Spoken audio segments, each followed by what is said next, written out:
Selamat pagi, selamat hari Minggu buat Bapak Ibu, saudara-saudari sekalian yang hadir pada kebaktian di gereja kita. Pada kebaktian minggu pertama tahun 2022 ini kita akan dilayani oleh Pendeta Stella, dan hari ini diadakan sakramen perjamuan kudus untuk jemaat yang ada di gedung gereja.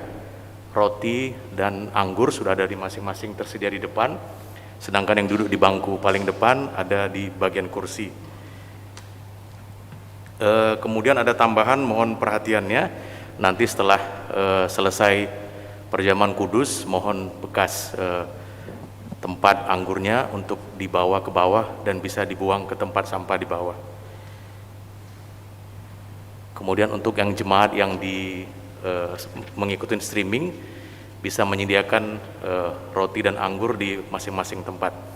Terima kasih, demikian pengumuman untuk minggu pagi ini. Kita mulai ibadah.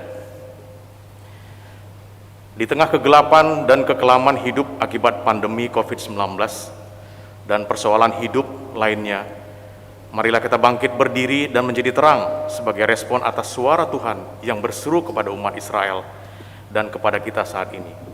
Bangkitlah menjadi teranglah, sebab terangmu datang dan kemuliaan Tuhan terbit atasmu.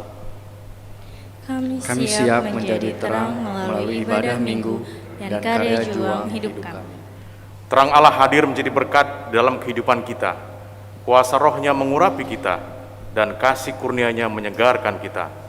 Kita memuji Tuhan dengan menyanyikan Kidung Jemaat 18 ayat 1 dan 2. Allah hadir bagi kita. Mari kita bangkit berdiri.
Menjadikan langit dan bumi, dan yang setia menyatakan kebajikannya bagi semua ciptaannya.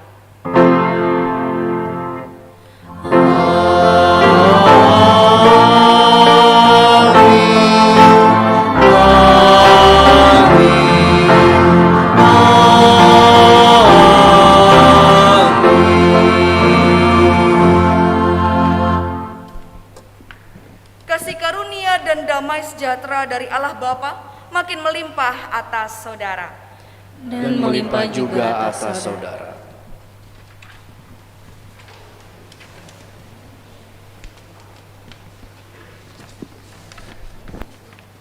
Selamat pagi. Hari ini kita akan bersama-sama menghayati firman Tuhan nanti dalam ibadah kita dalam terang tema manifestasi kebajikan Allah kepada seluruh bangsa. Kita akan bersama-sama melihat betapa luar biasanya Allah dengan kebaikan-kebaikannya buat kita. Bukan hanya buat sebagian orang, bangsa yang khusus, tapi buat semua. Dan kita akan semakin menghayati betapa cinta kasih Allah terus setiap hari selalu baru dinyatakan buat kita. Saat ini mari kita semakin merendahkan hati kita, diri kita di hadapan Tuhan. Mari kita bersama-sama mengaku segala dosa dan pelanggaran kita di hadapan Tuhan secara berbalasan. Ya Tuhan, kami mohon ampun karena tanpa sadar kadangkala kami mendiskriminasikan orang lain atau bangsa lain sebagai pihak yang tidak berkenan kepada Tuhan dan tidak layak memperoleh berkat dan keselamatan dari Tuhan. Tuhan, ampunilah kami. Ya Tuhan, kami mohon ampun karena kami sering menganggap diri, kelompok, atau bangsa kami saja yang paling berkenan kepada Tuhan dan yang paling layak memperoleh berkat dan keselamatan dari Tuhan. Tuhan, ampunilah kami. Ya Tuhan, kami mohon ampun karena kami menolak panggilan dari Tuhan untuk memberitakan kabar baik kepada mereka yang belum mengenal Engkau. Tuhan, ampunilah kami. Ya Tuhan, kami mohon ampun karena kami kadangkala menolak nasihat dan perhatian dari pihak lain yang kami anggap kafir, kami anggap kurang beriman, kami anggap berbeda. Padahal itu adalah cara Tuhan menegur dan menuntun kami dalam pertobatan dan pemulihan hidup. Tuhan, ampunilah kami. Hanya di dalam nama Tuhan Yesus kami mengaku dan kami berdoa. Amin.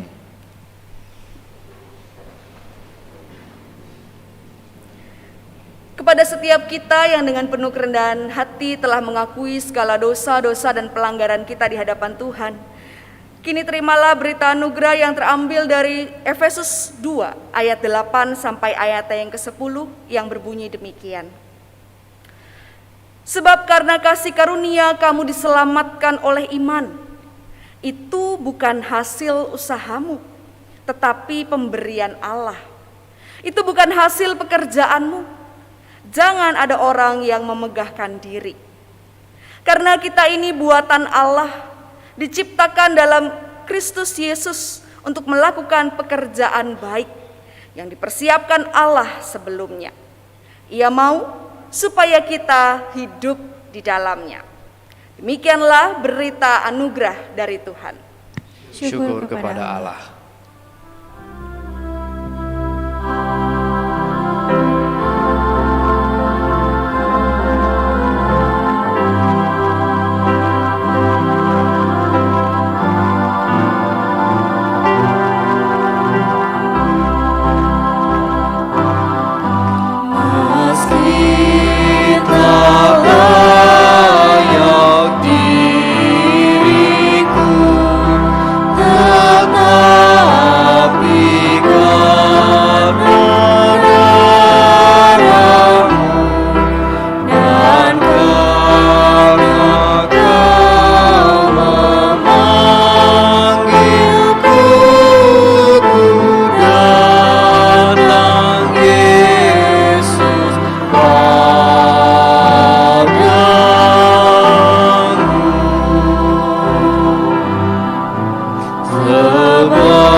Mari kita bersama-sama menghadap hadirat Tuhan.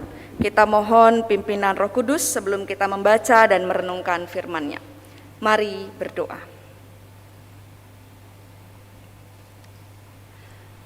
Ketika sinar mentari pagi boleh kami lihat dan kami rasakan kehangatannya. Seperti itulah kehangatan kasih Tuhan di dalam hidup kami. Di dalam kami memasuki tahun yang baru Tuhan, kami terus mengharapkan Tuhanlah yang menjadi penuntun dalam hidup kami. Tuhanlah yang menjadi sandaran di dalam kami melewati hari-hari kami. Dan kami terus menyadari ya Tuhan, bahwa sampai hari ini, ketika kami masih boleh ada sampai saat ini, itu semua karena kebaikan Tuhan. Itu semua karena cinta Tuhan. Itu semua karena Tuhan masih punya tujuan buat setiap kami. Dan dengan kekuatan kami sendiri, kami tidak bisa Tuhan untuk menjalani hidup seturut kehendak Tuhan. Kami butuh tuntunan-Mu Tuhan, kami butuh topangan-Mu.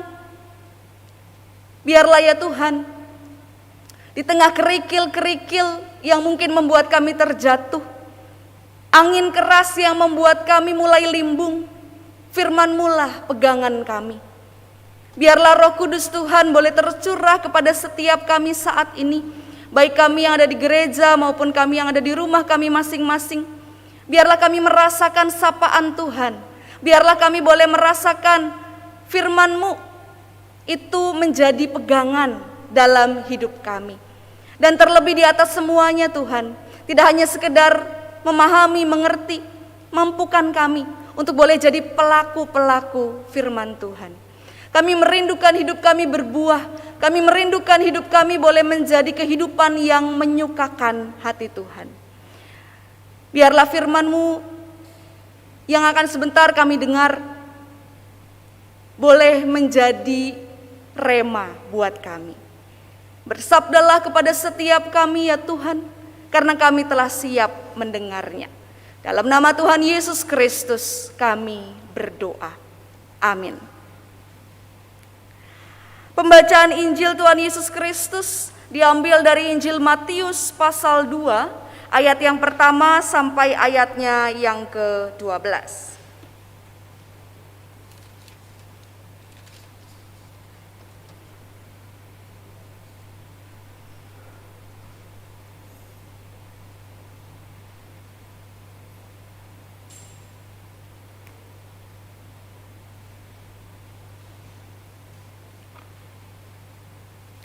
Injil Matius pasal 2 ayat yang pertama sampai ayatnya yang ke-12.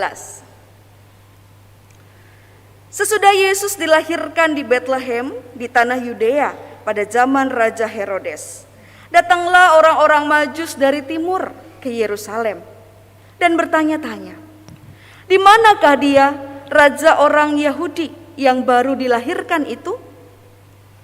Kami telah melihat bintangnya di timur, dan kami datang untuk menyembah dia." Ketika Raja Herodes mendengar hal itu, terkejutlah ia beserta seluruh Yerusalem. Maka dikumpulkannya semua imam kepala dan ahli Taurat bangsa Yahudi. Lalu dimintanya keterangan dari mereka, di manakah Mesias akan dilahirkan. Mereka berkata kepadanya, "Di Betlehem, di tanah Yudea, karena demikianlah ada tertulis dalam kitab Nabi. Dan engkau Betlehem, tanah Yehuda, engkau sekali-kali bukanlah yang terkecil di antara mereka yang memerintah Yehuda, karena daripada mula akan bangkit seorang pemimpin yang akan menggembalakan umatku Israel." Lalu dengan diam-diam Herodes memanggil orang-orang Majus itu dan dengan teliti bertanya kepada mereka, bila mana bintang itu nampak. Kemudian ia menyuruh mereka ke Betlehem, katanya, "Pergi dan selidikilah dengan seksama hal-hal mengenai anak itu, dan segera sesudah kamu menemukan dia, kabarkanlah kepadaku, supaya aku pun datang menyembah dia." Setelah mendengar kata-kata raja itu, berangkatlah mereka. Dan lihatlah, bintang yang mereka lihat di timur itu mendahului mereka hingga tiba dan berhenti di atas tempat di mana anak itu berada. Ketika mereka melihat bintang itu, sangat bersukacitalah mereka. Maka masuklah mereka ke dalam rumah itu dan melihat anak itu bersama Maria ibunya, lalu sujud menyembah dia. Mereka pun membuka tempat harta bendanya dan mempersembahkan persembahan kepadanya, yaitu emas, kemenyan, dan mur.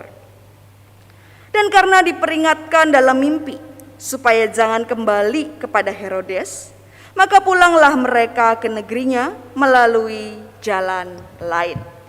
Demikianlah Injil Tuhan Yesus Kristus. Yang berbahagia ialah mereka yang mendengarkan firman Tuhan dan yang memeliharanya. Haleluya.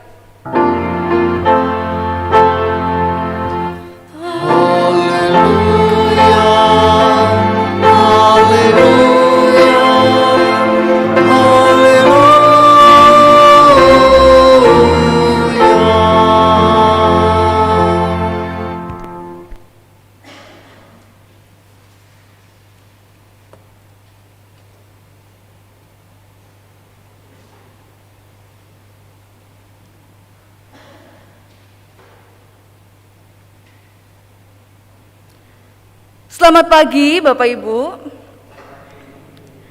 Salam dalam kasih Kristus bagi setiap kita, baik Bapak Ibu simpatisan yang ada di gereja maupun Bapak Ibu dan simpatisan serta saudara-saudara yang ada di rumah masing-masing. Selamat tahun baru untuk kita semua. Baru 2 hari, ini hari yang kedua kita memasuki tahun yang baru.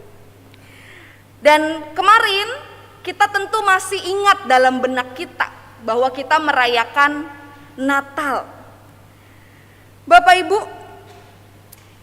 ketika kita merayakan Natal, dalam drama atau gambar-gambar Natal, seringkali orang Majus itu digambarkan datang atau ada bersama-sama dengan para gembala. Menurut Bapak Ibu, itu benar atau salah? Yang bisa jawab cuma yang di gereja ya, karena yang di rumah saya nggak bisa tahu nih jawabannya apa. Menurut Bapak Ibu, kalau di Natal itu kan kadang suka digambarkan ya, orang Majus itu datang atau ada bersama-sama dengan para gembala. Itu benar atau salah? Ada yang ngangguk-ngangguk? Benar atau salah? Ada yang geleng-geleng? Salah. Yang benar.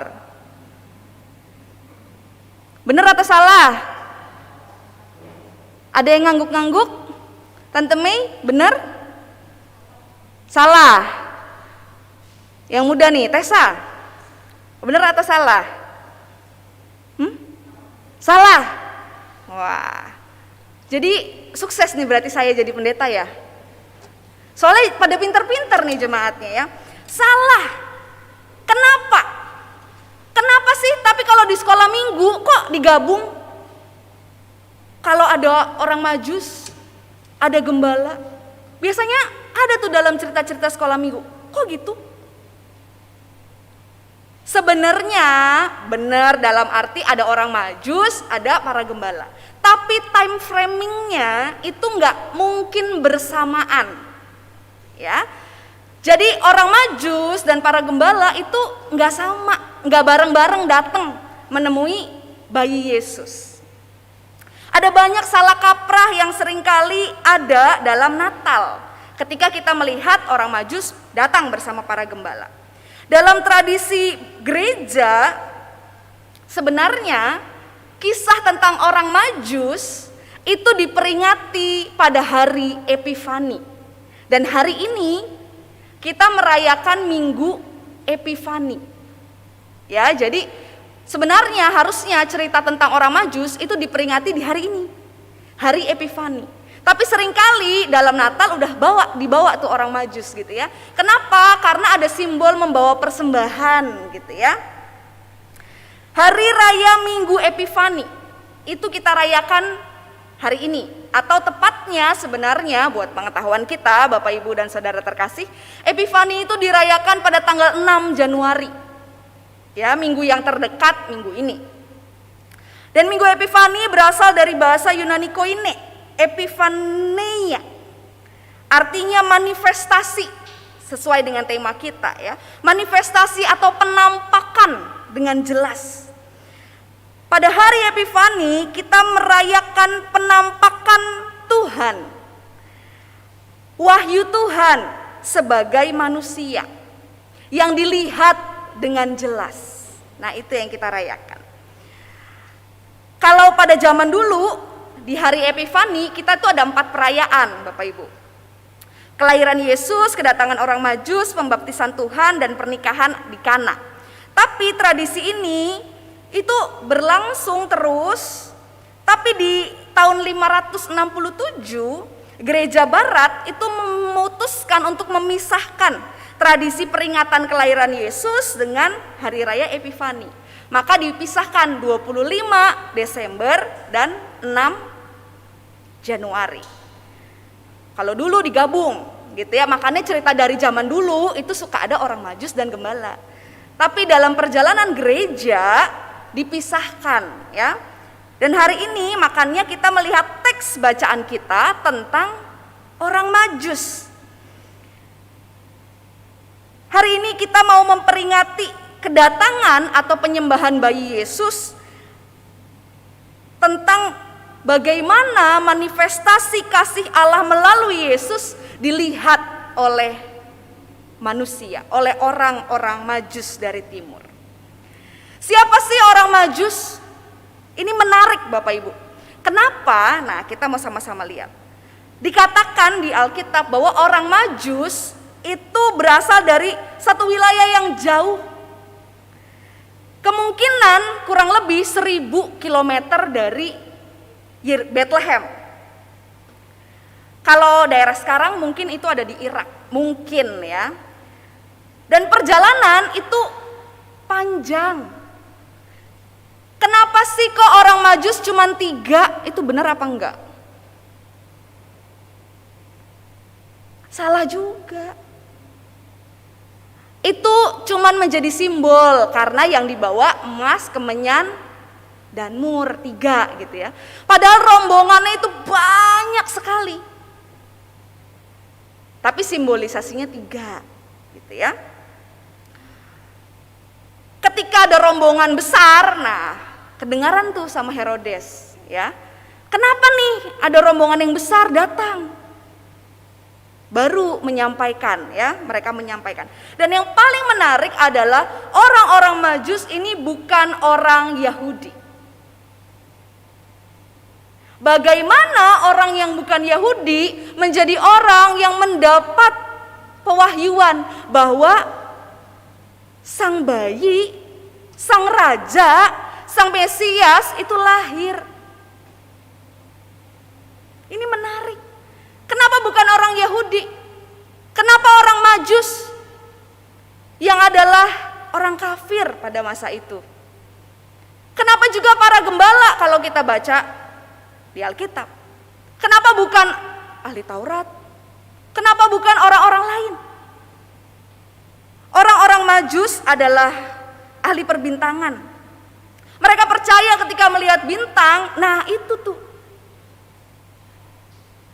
lahir seorang Mesias, seorang pemimpin besar. Dan kalau kita melihat kisah orang Majus di dalam Alkitab, kita akan menghayati bagaimana pewahyuan, bagaimana kasih Allah, kebajikan Allah itu dinyatakan justru kepada bangsa lain. Pertama-tama kepada mereka loh yang dikasih tahu bahwa seorang Mesias akan menjadi juru selamat. Bahkan mereka datang, mereka melihat. Dan kalau melihat Injil Matius, ini lebih menarik lagi. Injil Matius itu adalah Injil yang ditulis dengan konteks kebudayaan Yahudi yang sangat kental. Tapi di dalamnya diceritakan kisah tentang orang Majus yang adalah orang non-Yahudi. Kebayang ya, konteksnya orang Yahudi yang kental, tapi ada kisah, sekelumit kisah tentang orang non-Yahudi, orang Majus. Kenapa itu bisa ada? Karena itu penting.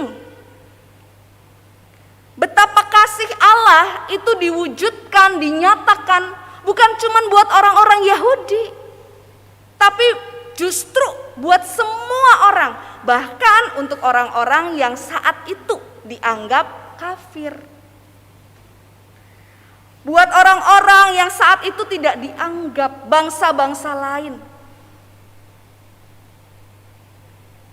Ini mau menyatakan, ini mau menunjukkan bahwa Allah sesungguhnya itu merangkul, Allah merengkuh semua orang, segala bangsa.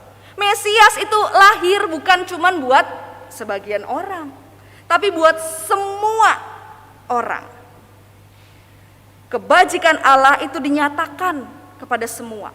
Bahkan kalau kita lihat dalam bacaan kita hari ini, sebenarnya kebajikan Allah atau manifestasi tentang kelahiran kebaikan Allah melalui sang bayi itu juga dinyatakan kepada Herodes. Tapi kita lihat ada perbedaan yang mencolok antara orang-orang Majus dan juga Herodes. Herodes juga dikasih tahu Mesias tuh akan lahir loh. Sudah lahir loh. Tapi ternyata kita melihat betapa Herodes justru punya niatan yang jahat. Ia merasa tersaingi. Ia merasa kedudukannya mungkin akan goncang kalau ada raja baru yang lahir. Dia gak bisa melihat kebaikan Allah. Buat semua orang gak bisa. Dia maunya yang baik itu cuman saya, buat saya. Kalau bisa orang lain nanti dulu. Beda dengan orang-orang Majus. Mendengar seorang Mesias, bayi raja lahir, orang Majus punya sikap yang berbeda. Yang jadi pertanyaan buat kita mau jadi seperti siapa Bapak Ibu dan Saudara? Kita mau jadi kayak orang Majus atau kayak Herodes? Orang Majus, kita mau sama-sama lihat. Mereka itu mengalami sesuatu yang di luar pemikiran mereka. Bayangkan ya, pemikiran mereka kan kalau bayi raja itu lahirnya di istana. Mereka datang ke istana, tapi mereka gak menemukan. Harusnya mereka kecewa kan? Mana nih? Katanya ada raja yang lahir, Mesias yang lahir. Kok gak ada di istana? Dan kalau kita melihat di dalam bacaan kita, di dalam ayat yang ke-11, maka masuklah mereka ke dalam rumah itu. Bukan istana ya, rumah dikatakan. Artinya beda banget keadaannya. Masa sih raja lahir di rumah?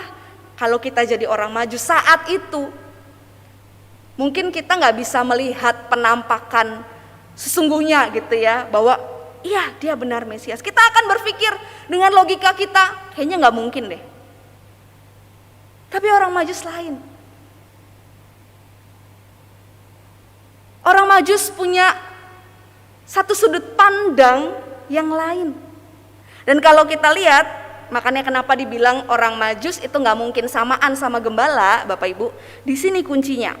Kalau kita lihat di ayat 11 ya, mereka masuk ke dalam rumah dan melihat anak itu, bukan bayi ya, anak itu.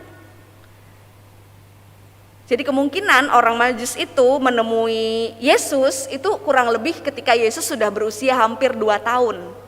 Jadi bukan ketika masih baru lahir di kandang gitu ya, enggak, di rumah. Dan Yesusnya sudah anak. Jadi ada perjalanan panjang tuh, time framingnya beda gitu ya.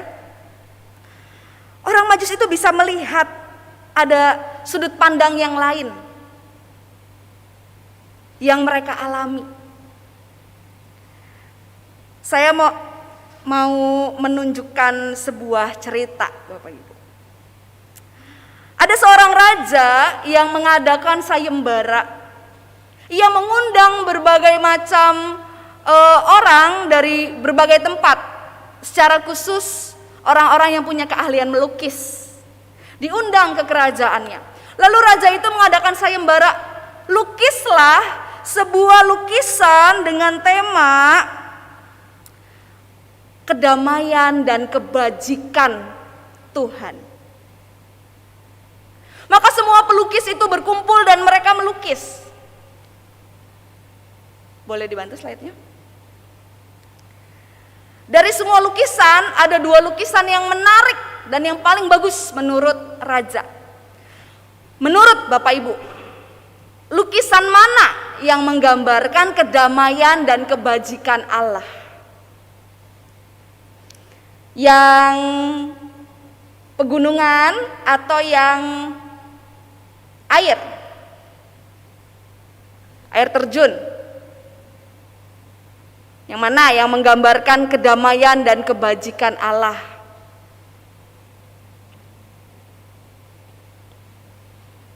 Monggo. Coba diamat-amati, dilihat-lihat. Yang mana Bapak Ibu? Yang gambar ada kudanya, pegunungan. Oh ada, yang gambar air. Kenapa yang gambar, coba saya mau tanya. Yang tadi angkat tangan gambar air, kenapa kok gambar air? Itu kan air terjun. Kedamaian dan kebajikannya di mana?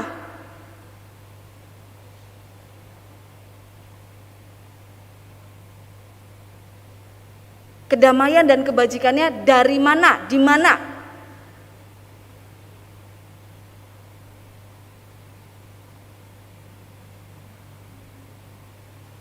Sang raja itu tertarik kepada 2 gambar ini. Gambar yang pertama tentang pegunungan, wah itu jelas damai banget gitu ya, kudanya aja berjalan dengan santai gitu ya, airnya mengalir, wah enak banget gitu ya. Ini damai banget nih, dan ini kebaikan Tuhan, kebajikan Tuhan, Tuhan karuniakan semua yang indah. Tapi gambar yang kedua, ini juga menarik perhatian raja. Kenapa? Ini saya perbesar gambarnya. Kelihatan ini apa Bapak Ibu? Di tengah-tengah derasnya arus air yang menghantam batu. Ternyata di situ, saya lingkarin merah ya, itu kecil banget sih. Ternyata di situ tuh ada burung merpati beserta dengan anak-anaknya. Anak-anak burung merpati itu begitu tenang di dalam dekapan sang ibu. Derasnya arus air, bisingnya suara air yang menghantam bebatuan itu tidak mempengaruhi mereka. Anak-anak burung merpati itu tetap nyaman bersama dengan sang ibu. Walaupun kalau kita lihat keadaan di sekitarnya belum tentu menyenangkan. Lihat tuh ada petir gitu ya, airnya deras banget, bayangin kalau mau keluarnya susah banget. Gimana sih keadaan kayak gitu, kok bisa tenang, kok bisa damai? Tapi nyatanya burung-burung itu digambarkan tenang, damai. Dan sang raja melihat ini menjadi satu gambar yang sangat menarik. Karena kedamaian dan kebajikan Allah itu tidak hanya terjadi kalau kondisi baik-baik saja. Kedamaian dan kebajikan Allah juga bisa kita rasakan di tengah derasnya arus air kehidupan. Di tengah hantaman suara air yang memecah batu. Kita juga bisa tetap merasakan kebaikan Tuhan. Karena si burung itu seperti kita yang tetap ada dalam keadaan yang baik. Walaupun kita lihat tuh ya, mau badai kali ya, suasananya gelap. Di sini kita mau belajar sudut pandang yang baru. Orang-orang Majus itu punya sudut pandang yang berbeda. Kalau kita mungkin mikir gak mungkin lah ya seorang Mesias lahir di rumah yang biasa, bukan di istana. Tapi orang Majus itu punya sudut pandang yang berbeda. Dan kalau kita saat ini juga masih ada nuansa tahun baru gitu ya. Di tahun yang baru ini, baru hari yang kedua nih ya, Kita mau belajar dari orang-orang Majus juga untuk punya sudut pandang yang berbeda. Segala sesuatu itu tidak hanya berjalan seturut dengan pemikiran kita. Oh, kebaikan Tuhan itu terjadi kalau keadaan saya baik. Oh, kebaikan Tuhan itu terjadi kalau perekonomian keluarga saya itu cukup. Oh, kebaikan Tuhan itu terjadi kalau saya melihat sesuatu yang wah dalam kehidupan, pekerjaan, keluarga, ekonomi. Kebaikan Tuhan nyatanya itu bisa dinyatakan kepada kita lewat banyak cara yang tidak sesuai mungkin dengan pikiran kita, seperti gambar ini. Tetap kita bisa merasakan kedamaian dan kebajikan Tuhan lewat banyak hal loh di hidup kita. Asal kita punya sudut pandang yang lain, tidak hanya seturut dengan pemikiran kita. Dan kalau kita lihat di dalam ayat yang ke-12 dikatakan, dan karena diperingatkan dalam mimpi supaya jangan kembali kepada Herodes, maka pulanglah mereka ke negerinya melalui jalan lain. Ada ketaatan yang dinyatakan oleh orang Majus yang notabene orang kafir. Nah, kita juga mau memasuki tahun kita yang baru ini, yang baru 2 hari ini, dengan sudut pandang yang baru serta ketaatan kepada Tuhan. Ketika itu kita wujudkan, nyatakan, kita akan melihat ada begitu banyak manifestasi kebajikan Tuhan dalam hidup kita. Kalau kita punya sudut pandang yang lain dan ketaatan, maka kita akan melihat betapa luar biasanya kebajikan Tuhan di hidup kita. Dan kebajikan itu juga bukan cuma buat kita sendiri.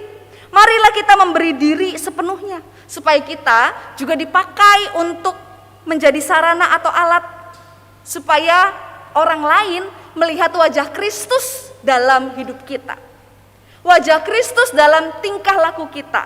Wajah Kristus dalam pemikiran kita, perkataan kita.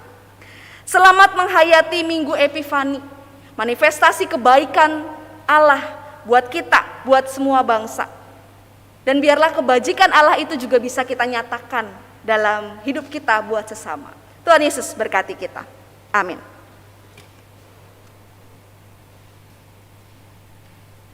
Saat teduh bagi setiap kita.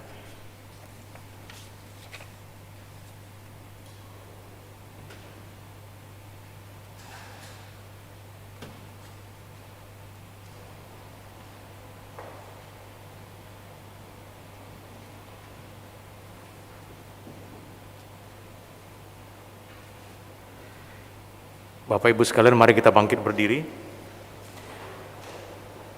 Bersama dengan umat Allah di sepanjang masa, mari kita ikrarkan dan kita teguhkan kembali akan apa yang kita imani dengan bersama mengucapkan pengakuan iman rasuli. Aku percaya kepada Allah, Bapa yang Maha Kuasa, Khalik langit dan bumi, dan kepada Yesus Kristus, anaknya yang tunggal Tuhan kita, yang dikandung dari Roh Kudus, lahir dari anak darah Maria, yang menderita sengsara di bawah pemerintahan Pontius Pilatus, disalibkan, mati dan dikuburkan, turun ke dalam kerajaan maut, pada hari yang ketiga bangkit pula dari antara orang mati, naik ke surga, duduk di sebelah kanan Allah, Bapa yang Maha Kuasa, dan dari sana ia akan datang untuk menghakimi orang yang hidup dan yang mati. Aku percaya kepada Roh Kudus, gereja yang kudus dan am, persekutuan orang kudus, pengampunan dosa, kebangkitan orang mati, dan hidup yang kekal. Amin. Silakan duduk kembali.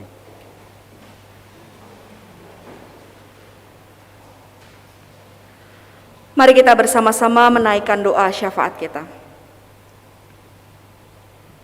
Allah Bapa yang bertahta di dalam kerajaan sorga yang mulia, pada saat ini Tuhan kembali kami bersama-sama bersatu hati. Kami mau mengucap syukur kepadamu Tuhan, untuk segala kebaikan-kebaikan Tuhan yang Tuhan nyatakan kepada setiap kami. Kami menyadari Tuhan terus ada buat kami. Kasih dan rahmat Tuhan tak berkesudahan buat kami. Biarlah kami sebagai umat-Mu senantiasa dimampukan untuk memaknai, menghayati, dan mensyukuri segala yang Tuhan nyatakan, berikan, dan rencanakan dalam hidup kami. Dan kami saat ini Tuhan bersama-sama bersatu hati, kami teringat akan saudara-saudara kami yang saat ini sedang dalam kondisi lemah maupun dalam proses pemulihan. Tuhan berkati untuk Oma Lin, Ibu Irma, Pak Rudi, Oma Bena, Oma Nurlita, Ibu Setiawan Tobing, serta mungkin jemaat yang lain yang tidak dapat kami sebut satu persatu.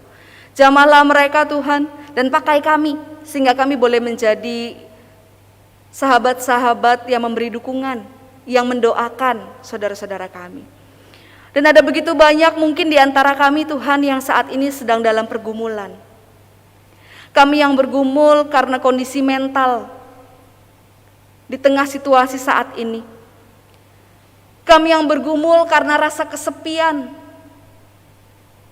Kami yang bergumul karena ditekan oleh orang-orang di sekitar. Kami yang bergumul karena kami yang dikucilkan. Kami yang bergumul karena kami difitnah. Kami yang bergumul karena kerinduan akan banyak hal yang mungkin saat ini masih kami perjuangkan di dalam hidup. Biarlah ya Tuhan, Engkau terus menopang kami. Engkau terus menemani kami. Kami tidak pernah berjalan dan melewati semua sendiri Tuhan. Biarlah Tuhan, tangan-Mu terus memegang erat kami, sehingga kami yang dalam pergumulan boleh melewati segala pergumulan kami bersama-sama dengan Kristus. Kami juga mau berdoa Tuhan buat gereja-gereja. Biarlah ya Tuhan Kau berkati gereja-gereja dalam pelayanan mereka. Biarlah gereja-Mu boleh melakukan apa yang menjadi tugas tanggung jawab yang Tuhan percayakan. Dan pada hari ini kami juga akan menikmati perjamuan kudus. Biarlah ya Tuhan, kami boleh menghayati kasih, kami boleh menghayati kebaikan Tuhan melalui pengorbanan Kristus buat kami. Kami teringat buat saudara-saudara kami yang mungkin belum dapat menikmati perjamuan kudus karena satu dan lain hal. Tuhan tetap kiranya menopang mereka juga. Kami berdoa bagi bangsa dan negara kami, biarlah para pemimpin negeri kami Tuhan beri hikmat dan kebijaksanaan.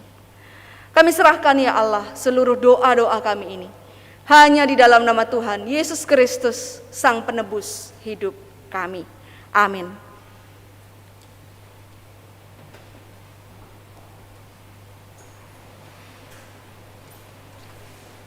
Bapak Ibu sekalian, tibalah saatnya kita memberikan persembahan. Kita akan memberikan persembahan syukur kepada Tuhan.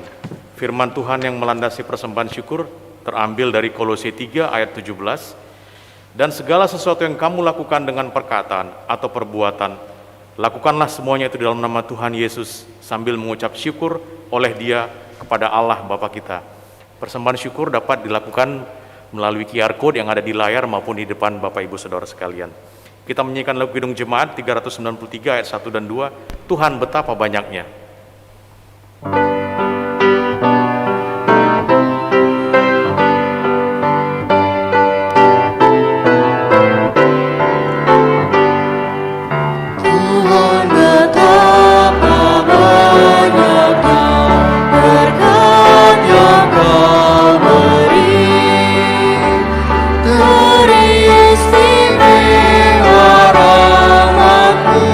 Dan hidup abadi.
bangkit berdiri. Allah Bapa yang di surga, kami bersyukur Tuhan atas penyertaan Tuhan yang sudah menyertai kami dan membawa kami di tahun baru, di tahun 2022 ini. Tuhan, di minggu pagi ini kami membawakan persembahan syukur kami atas ungkapan belas kasih Tuhan yang sudah boleh kami terima sepanjang tahun lalu hingga hari ini. Terimalah ya Tuhan dan berkatilah ya Tuhan. Dan ajarlah kami dari majelis jemaat agar kami juga boleh mempergunakan persembahan ini untuk kemuliaan nama Tuhan. Dalam nama Tuhan Yesus kami tetap berdoa. Amin.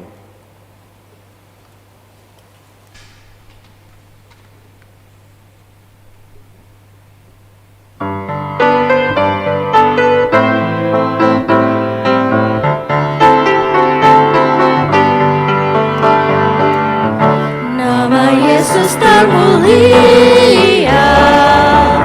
di atas segala nama, agar di dalam namanya semuanya menyembah. Yang di bumi dan di surga tekuk lutut memuliakan.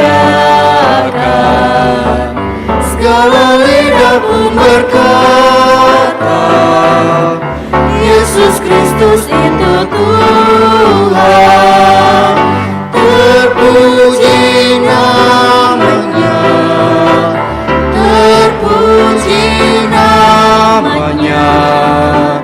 Sembah dan pujilah Raja alam semesta. Dan di surga tekuk lutut memuliakan. Segala lidah pun berkata, Yesus Kristus itu Tuhan.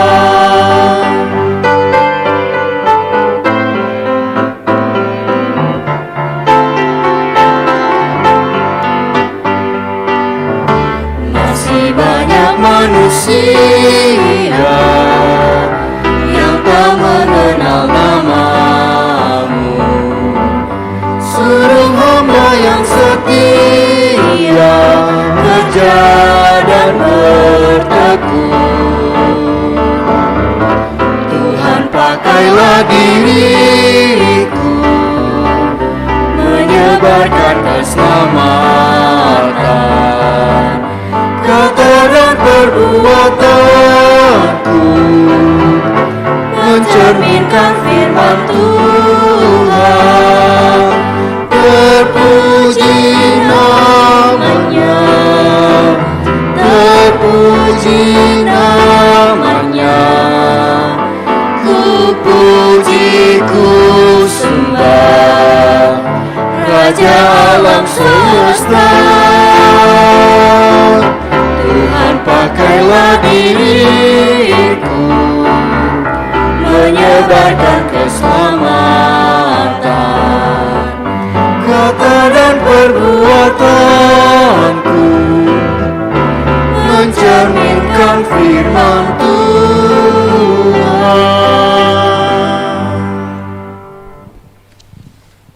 Umat yang dikasihi Tuhan, arahkanlah hatimu kepada Tuhan. Kami mengarahkan hati kami kepada Tuhan. Bangkitlah, menjadi teranglah, sebab terangmu datang dan kemuliaan Tuhan terbit atasmu. Jadikanlah kami terangmu yang memancarkan kemuliaan Tuhan selalu. Kini terimalah berkat Tuhan.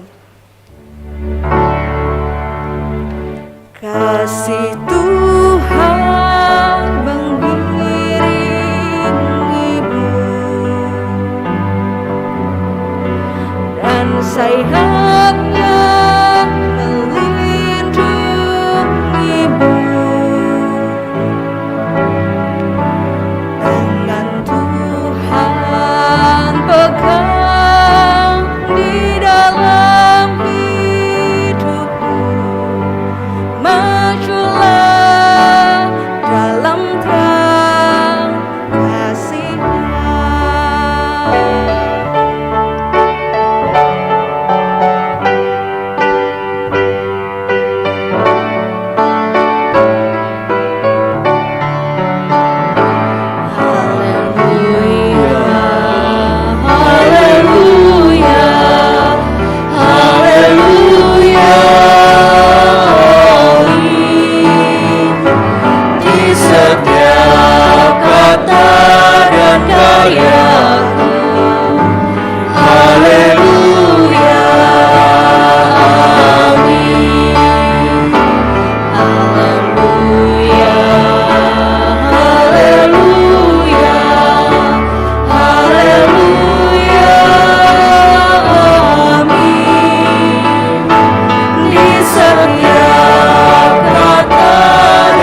Amin.